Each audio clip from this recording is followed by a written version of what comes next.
Thank you, Mr. Chairman. Mr. Patel, I want to start off where we left off last time. I asked you whether you had any knowledge or discussions about removing FBI officials and installing political personnel before you were confirmed to that position. And I wonder, did you then understand or have conversations with the White House about the intentions to do so? Let's dive into this heated exchange between Senator Cory Booker and Kash Patel. Before I was confirmed? Yes, sir. Did I have discussions with the White House to remove FBI personnel? Yes. No.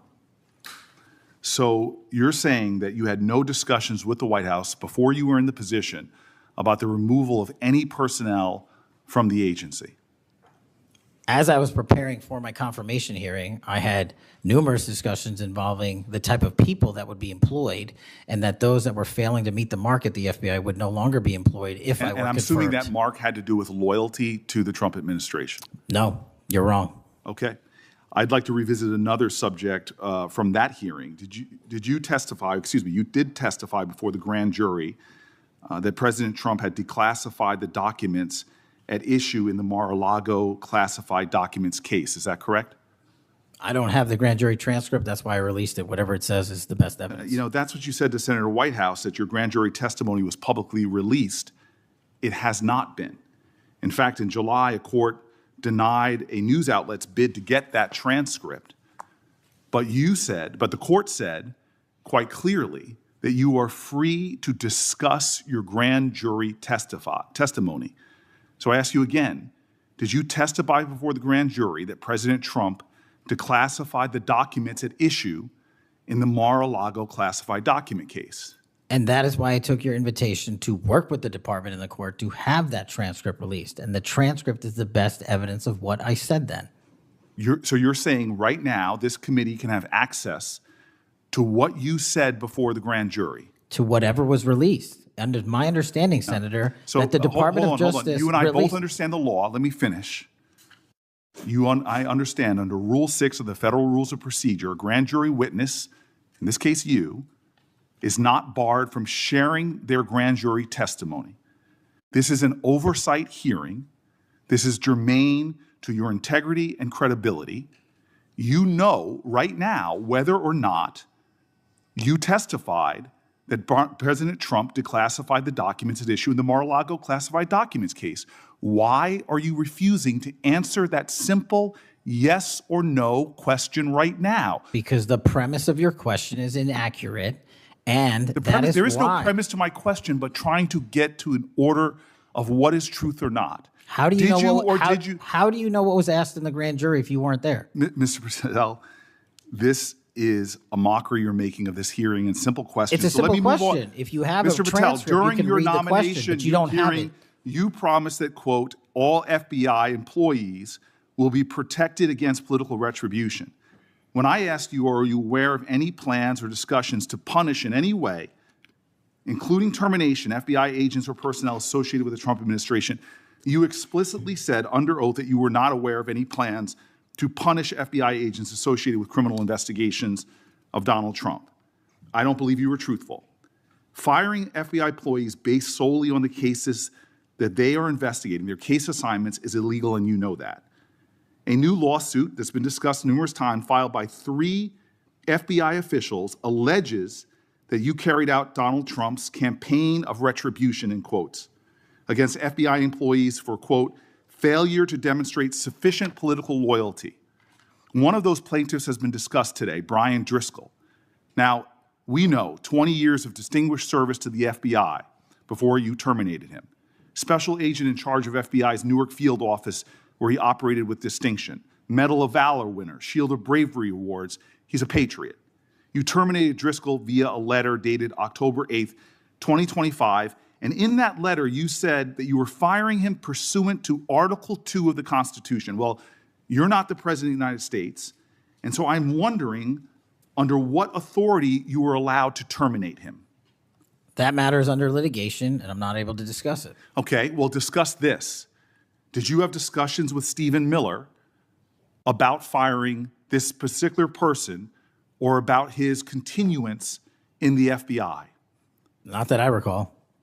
how often do you speak to Stephen Miller? Frequently on our Homeland Security task forces. You frequently talk with Stephen Miller about subjects other than Homeland Security Task Force issues, correct? I frequently talk to Mr. Miller about Homeland Security task forces. Has Stephen Miller ever given you his opinions on how to run your agency? Mr. Miller's interagency operations are invaluable to the FBI. That's what we talk about. So you frequently discuss your job and your responsibilities with Stephen Miller and Pam Bondi, I imagine, as well. Absolutely. She's the Attorney General. Understood. Okay. Donald Trump promised to make us all safer. You have pushed out senior FBI agents with decades of knowledge and experience. In fact, this is the first time in FBI history that neither the director nor the deputy director have any experience with the FBI. You've shifted the agency's priorities primarily to pursuing Donald Trump's immigration enforcement agenda. According to ICE data, the Cato Institute, which is a conservative think tank, found that 20% of all agents have been diverted from their work to assist ICE immigration enforcement. 20%. Part of this operation is the work of mass law enforcement who jump out of cars, snatch people off streets at churches, schools, and their jobs and hospitals. Have there been any FBI agents who investigate crimes against children that have been assigned to immigration enforcement, yes or no? The premise of what you say is entirely false. Have there been any FBI agents who investigate no. foreign domestic terrorism? You don't get to say America is not safer under this leadership. I am not saying America that. is safer because of the work of the FBI. You're making a presumption of premise. 4,700 children. Sir, we have seized 6,000 weapons and 23,000 violent felons have been arrested. That FBI agents who investigate human trafficking have been reassigned to immigration enforcement. You are not denying that FBI agents who are on the task force that fight against Russian oligarchs have not been reassigned. Public Corrections Squad reassigned. People who defend children reassigned. You're not denying that. I've seen you time and time again attack my colleagues' premises of questions as a way to not answer the question. So let me end with this. I believe you have made our country weaker and less safe. I believe that we are more vulnerable to a major event, and I pray to God it doesn't happen. All right, let's really sit with what this hearing means, because the implications here go way beyond one tense exchange or one evasive witness. What Senator Booker was trying to do, very deliberately, was draw a straight line between words and actions, between sworn testimony and real-world consequences, between promises made under oath and careers destroyed behind closed doors. And what we saw from Kash Patel, again and again, was an unwillingness to let that line be drawn clearly. That matters because democracy doesn't collapse all at once. It erodes, slowly, quietly, through moments like this where accountability is treated as an inconvenience instead of a duty. Think about how many times Patel could have cleared this up. He could have defined what meeting the mark actually meant at the FBI. He could have plainly said whether he told a grand jury that Donald Trump declassified classified documents. He could have explained the legal authority he believes he had to fire a decorated FBI official. Each of those moments was an opportunity to reinforce trust in public institutions. Instead, we got ambiguity. We got I don't recall. We got procedural shields. We got silence where honesty should have lived. And when someone in a position of power refuses to answer simple questions, it's not just frustrating, it's dangerous. Because it sends a message to everyone watching, especially career civil servants, that truth is optional and loyalty is currency. Brian Driscoll's story should haunt this conversation. A man with 2 decades of service, medals for bravery, and leadership of a major FBI field office didn't suddenly become unqualified overnight. If someone like that can be removed under a vague claim of constitutional authority, then no one inside the system is truly safe from political pressure. And that's the real fear here. Not that laws will be openly broken, but that they'll be bent just enough to punish the wrong people and protect the right ones. That the threat of retaliation will do what overt corruption doesn't even need to do: silence dissent and chill independent judgment. Booker wasn't asking these questions for show.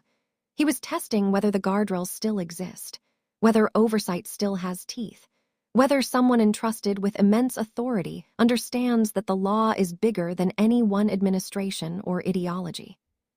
What we saw instead was a reminder of how fragile those guardrails have become. This is why hearings like this feel uncomfortable to watch. There's no clean resolution, no dramatic confession, just the slow realization that transparency is being treated as optional and accountability as negotiable. And that should concern everyone, regardless of where you fall politically. Because today it's one administration, one set of investigations, one group of agents. Tomorrow it could be another. Power doesn't care about party once it's unchecked. So when people dismiss these hearings as political theater, they're missing the point. The real danger isn't the arguing. It's the normalization of evasion. It's the idea that refusing to answer is just how things work now. If we accept that, then we accept a system where oversight exists in name only, where sworn testimony is a performance, and where public trust becomes collateral damage. That's why this exchange between Booker and Patel deserves attention. Not because it was loud or dramatic, but because it revealed how easily accountability can be dodged, and how hard it is to claw it back once norms start to slip. This isn't about one man or one hearing.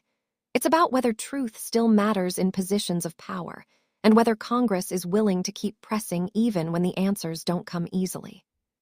If you care about the independence of law enforcement, the integrity of institutions, and the idea that no one is above scrutiny, this is exactly the kind of moment you should be watching closely. Drop your thoughts in the comments. Do you think Patel's refusals were justified, or do they raise serious red flags? And if you want more clear-eyed breakdowns of what's really happening inside these hearings, make sure you like this video, subscribe to the channel, and stay engaged.